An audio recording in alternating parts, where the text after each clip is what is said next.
नमस्कार, मी गौरी सूर्यवंशी. एस मराठीमध्ये आपलं स्वागत. वळूया आजच्या बातमीकडे. गेल्या आठवड्यापासून नाशिक जिल्ह्यातील दिंडोरी आणि निफाड तालुक्यात अवकाळी पावसाने धुमाकूळ घातल्यामुळे शेतकऱ्यांचे मोठे नुकसान झाले.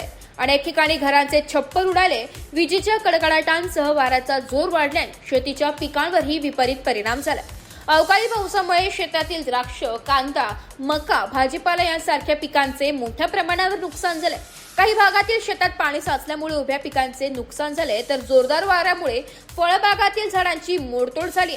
काही ठिकाणी दुर्दैवी घटना घडून जनावरे दगावल्याची देखील माहिती. काल दिवसभर ढगाळ हवामान आणि अधूनमधून येणाऱ्या गडगडाटांमुळे पावसाचा धोका सतत जाणवत होता. मात्र पाऊस जिल्ह्यात सर्वत्र एकसमान न पडता अनियमित स्वरूपात झाल्याने काही भागात फार मोठे नुकसान झाले, तर काही ठिकाणी हवामान कोरडेच राहिले. शासनाने झालेल्या नुकसानीचे तात्काळ पंचनामे करून योग्य कार्यवाही करावी असे आवाहन शेतकऱ्यांनी केले. काल सायंकाळी निफाड तालुक्यातील आहेरगाव येथे धुमाळ वस्तीवर नारळाच्या झाडावर वीज कोसळली.